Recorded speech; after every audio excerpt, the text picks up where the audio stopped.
من الشيطان الرجيم بسم الله الرحمن الرحيم وإلهكم إله واحد لا إله إلا هو الرحمن الرحيم إن في خلق السماوات والأرض واختلاف الليل والنهار والفلك التي تجري في البحر بما ينفع الناس وما أنزل الله من السماء من ماء فأحيا به الأرض بعد موتها وبث فيها من كل دابة وتصريف الرياح والسحاب المسخر بين السماء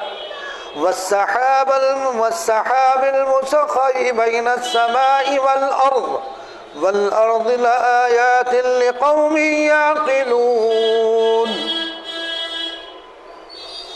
اس سے پچھلی آیات میں نبی کریم صلی اللہ علیہ وسلم سے متعلق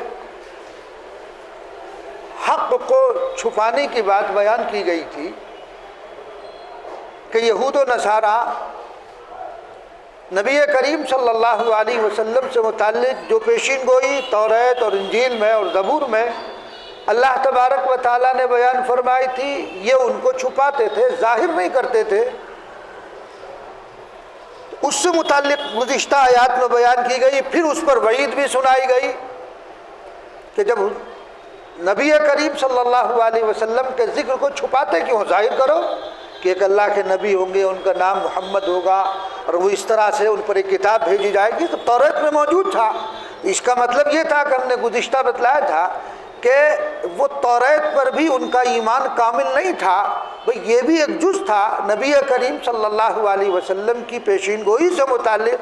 گویا کہ اگر توریت کے ایک جز کو نہیں مانتا یا اس کو چھپا رہا ہے یا اس کا اظہار نہیں کر رہا ہے، اس پر ایمان نہیں ہے، تو اس کا مطلب یہ ہے کہ وہ توریت کو بھی مکمل نہیں مانتا، وہ حضرت موسیٰ علیہ السلام یا عیسیٰ علیہ السلام پر بھی اس کا ایمان کامل نہیں۔ تو بہرحال گزشتہ میں اس پر وعید سنائی گئی تھی۔ اس وقت جن آیات کی تلاوت کی گئی ہے، ان آیات میں اللہ تبارک و تعالیٰ کی وحدانیت کو بیان کیا گیا اور اس پر دلائل ہے۔ چنانچہ فرمایا وَإِلَٰهُكُمْ إِلَٰهٌ وَاحِدٌ، جو تم سب کے معبود بننے کے مستحق ہے، وہ ایک ہی معبود ہے۔ الہکم، تمہارا معبود ایک ہی معبود ہے، یعنی جس کی عبادت کی جائے گی وہ یکتا ہے، تنہا ہے، اس کی عبادت میں کسی کو شریک نہیں ٹھہرایا جا سکتا۔ چونکہ موسیٰ علیہ السلام چاہے یہود ہو یا نصارہ ہو، ان کی ہاں یہ تھا کہ وہ تثلیث کے قائل تھے، تین خداؤں کو مانتے تھے، عیسیٰ علیہ السلام کو خدا کا درجہ دیتے تھے، حضرت عزیر علیہ السلام کو اللہ کا بیٹا قرار دیتے تھے۔ گزشتہ میں ہم نے یہ بات بتائی تھی۔ تو ان تمام کی اللہ تبارک و تعالیٰ نے نفی فرمائی کہ عبادت کی جو مستحق ذات ہے وہ تنہا اور وہ اللہ کی ذات ہے، اس کی عبادت میں کوئی شریک نہیں۔ اگر کوئی انسان اللہ کی الوہیت میں ذات کے اعتبار سے، صفات کے اعتبار سے اگر وہ کسی کو شریک کرتا ہے تو وہ مشرک ہے۔ اللہ اپنی ذات کے اعتبار سے تنہا اور یکتا ہے، تمام اختیارات خدا بند قدوس کے اختیار میں ہے، کوئی کتنا بڑا ولی ہو کسی کے اختیار میں نہیں ہے۔ اگر کوئی ذات جس کے اختیار میں کچھ ہو سکتا تھا تو وہ انبیاء کی ذات ہے، لیکن اللہ تبارک و تعالیٰ نے تمام اختیارات اپنے اختیار میں رکھے، اپنے قبضے میں، وہ کسی نبی کو بھی نہیں دیا گیا۔ تو ظاہر بات ہے نبی کو اختیار نہیں تو ولی کو کیسے ہو سکتا ہے؟ ولایت تو بعد کا درجہ ہے، نبوت اعلیٰ درجہ ہے۔ تو جو اختیارات اللہ تبارک و تعالیٰ کو حاصل وہ کسی کو نہیں ہے، ظاہر بات ہے جب اختیارات کسی کو نہیں تو عبادت کے مستحق بھی وہی ذات ہے، تو عبادت کسی کو نہیں کی جائے گی، صرف اور صرف اللہ کی جائے گی، اللہ کے علاوہ کسی اور کو نہیں کی جائے گی۔ اور سجدہ یہ بھی تو عبادت ہے نا، سجدہ یہ بھی عبادت ہے، یہ بھی غیر اللہ کو نہیں کیا جائے گا۔ چنانچہ مزارات پر جا کر جو لوگ جھکتے ہیں، باقاعدہ سجدہ بھی کرتے ہیں، تو وہ جائز نہیں ہے، وہ حرام ہے۔ وہ بھی اللہ تبارک و تعالیٰ ہی کی ذات مستحق ہے، اسی کو سجدہ کیا جائے گا، اس کے علاوہ کسی اور کو نہیں۔ تو اللہ نے فرمایا وَإِلَٰهُكُمْ إِلَٰهٌ وَاحِدٌ، تمہارا معبود کون ہے؟ ایک ہی ہے، اللہ ہی ہے، وہ ایک ہی ہے۔ لا الہ الا هو الرحمن الرحیم، اس کے سوا کوئی عبادت کے لائق نہیں، وہی رحمان ہے اور رحیم ہے۔ عبادت کی مستحق کون ذات ہے؟ صرف اور صرف اللہ کی، کوئی نہیں، اس کی عبادت میں کوئی شریک ہی نہیں ہے۔ پھر جب وہ الہ ایسا ہے کہ عبادت کے لائق اس کے علاوہ کوئی نہیں، تو اس کی دو صفتیں بیان کی گئی۔ پہلی صفت الرحمن، وہ کیسا ہے؟ وہ بڑا رحم کرنے والا ہے، رحیم بہت مہربان ہے۔ ظاہر بات ہے کہ اللہ سے بڑھ کر کوئی رحمان ہے ہی نہیں، رحیم ہے ہی نہیں، اسی کی ذات ہے، اس کے علاوہ کوئی رحمان اور رحیم نہیں ہے، سب کچھ اسی کے اختیار میں ہے۔ اب یہ بات کہ اللہ یکتا ہے، وہی عبادت کا مستحق ہے، اس کی صفت بیان کی گئی، وہ رحمان ہے اور وہ رحیم بھی ہے۔ اب دلائل، اللہ ایک ہے، اللہ رحمان ہے، اللہ رحیم ہے، یعنی اللہ تبارک و تعالیٰ اپنی ذات کے اعتبار سے بھی یکتا ہے اور صفات کے اعتبار سے بھی یکتا ہے۔ اس کی ذات میں کوئی شریک نہیں، اس کی جو صفات ہیں، صفت رزق، رزاق کون ہے؟ اللہ کی ذات ہے۔ اگر کوئی انسان یہ تصور کرنے لگے کہ مجھے رزق جو ہے وہ خواجہ اجمیری دیتے ہیں، تو یہ شرک ہے۔ تو اللہ ذات کے اعتبار سے بھی یکتا اور اپنی صفات کے اعتبار سے بھی یکتا اور تنہا ہے، اس کی صفات میں بھی کوئی شریک نہیں ہے۔ اب جب وہ رب ایسا ہے تو اس کی ربوبیت پر دلیل، وہ رب ہے، تنہا ہے، عبادت کا مستحق ہے۔ کیوں؟ ان فی خلق السماوات والارض، بلا شبہ آسمانوں کے اور زمینوں کے بنانے میں، واختلاف اللیل والنہار، اور یکے بعد دیگرے رات اور دن کے آنے میں، والفلک التی تجری فی البحر بما ينفع الناس، اور جہازوں میں جو کہ سمندر میں چلتے ہیں آدمیوں کے نفع کی چیزیں لے کر، اور پانی میں جس کو اللہ تبارک و تعالیٰ نے آسمان سے برسایا، وما انزل اللہ من السماء من ماء۔ اب آپ یہ دیکھیے، یہ دلیل ہے، اس آسمان کو پیدا کرنے والا کون؟ اللہ۔ تہ بتے آسمان ہے، تہ بتے آسمان ہے، تو ان آسمانوں کو پیدا کرنے والی ذات اللہ کی کوئی ہے تو دکھاؤ۔ ان فی خلق السماوات والارض، زمین کو کس نے پیدا کیا؟ ظاہر بات ہے کہ رب العالمین نے پیدا کیا، اس کے علاوہ کوئی نہیں۔ زمین کے سارے طبقوں کو پیدا کرنے والے، ساتوں طبق کو پیدا کرنے والی ذات کس کی ہے؟ اللہ کی۔ یہ دلیل ہے اللہ کی وحدانیت پر، اللہ کے رب ہونے پر، اللہ کے اللہ ہونے پر، یہ دلیل ہے کہ بلا شبہ آسمانوں کے اور زمینوں کے بنانے میں کوئی اس کا شریک نہیں ہے ان کاموں میں۔ یہ نہیں کہ زمین کے بنانے میں کوئی شریک ہو، آسمان کے بنانے میں اس کا کوئی شریک ہو، کوئی شریک نہیں، تنہا اسی ذات نے آسمان کو بھی پیدا کیا، اور اتنا بڑا آسمان جس کے نیچے کوئی ستون نہیں، بغیر ستون کے رکا ہوا ہے۔ دنیا میں کوئی ایسی عمارت نہیں ہے جس کے نیچے ستون نہ ہو اور وہ ٹھہرا ہوا ہو۔ زمینیں، اور پھر یہ دیکھیے اللہ نے زمین بنائی، لفظ ارض عربی کا لفظ ہے، اس کا معنی زمین کے آتے ہیں۔ دنیا کی زمین ہے، زمین تو ایک ہی ہے، لیکن یہ بھی اللہ تبارک و تعالیٰ کی قدرت کا نمونہ کہ اللہ نے ہر خطے کی زمینوں کی خصوصیت الگ رکھ دی۔ آپ کشمیر میں چلے جائیے، وہاں زعفران پیدا ہوتی ہے، آپ کے سہارنپور میں زعفران پیدا نہیں ہو سکتی ہے۔ اس زمین میں اللہ نے خصوصیت ایسی رکھ دی ہے۔ آپ افغانستان میں چلے جائیے تو جو چیزیں وہاں پیدا ہو رہی ہیں وہ یہاں نہیں ہے۔ تو اللہ نے زمینوں کے اندر الگ الگ خصوصیتیں رکھی ہے، ہر جگہ کی زمینوں کے اندر۔ تو یہ کون رکھنے والا ہے؟ یہ اللہ ہی رکھنے والا ہے۔ دنیا میں کوئی ایسی ٹیکنالوجی آج تک ایجاد نہیں ہوئی وہ ان تمام چیزوں کے ساتھ ایسا کر سکے، نہیں، کوئی نہیں ہے۔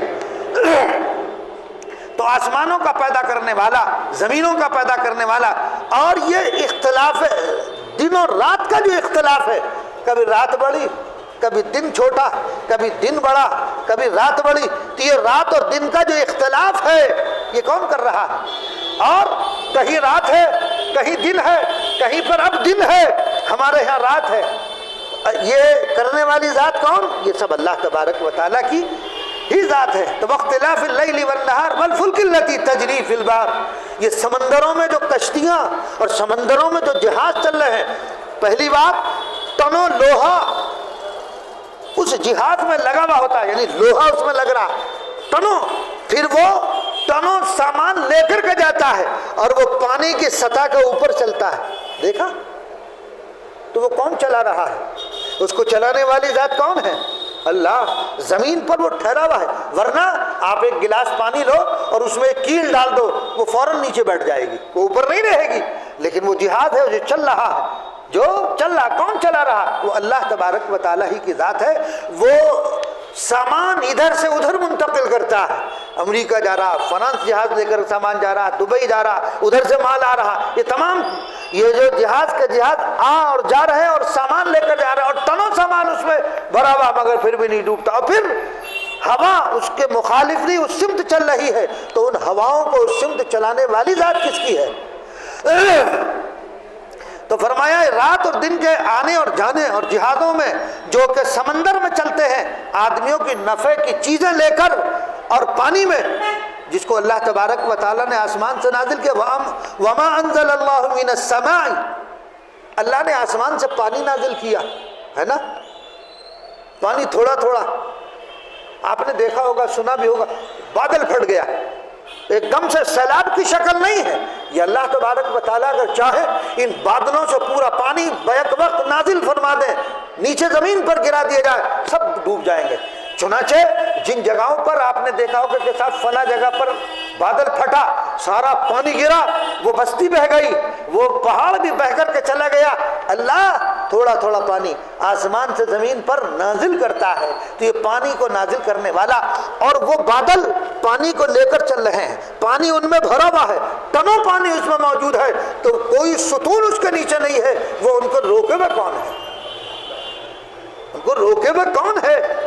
اللہ تبارک و تعالیٰ ہی کی ذات ہے۔ اور پھر وہ پانی آسمان سے نازل ہوا، زمین پر پڑا، ایک وہ زمین جو بنجر خشک پڑی ہوئی تھی، اس زمین نے اس پانی کو اپنے اندر جذب کیا، اور جذب کرنے کے بعد پھر اس سے مختلف قسم کے پھول اور پودے اور پیڑ نکل کر کے آ رہے ہیں۔ یہ کون کر رہا ہے؟ یہ خدا بند قدوس کی ذات ہے۔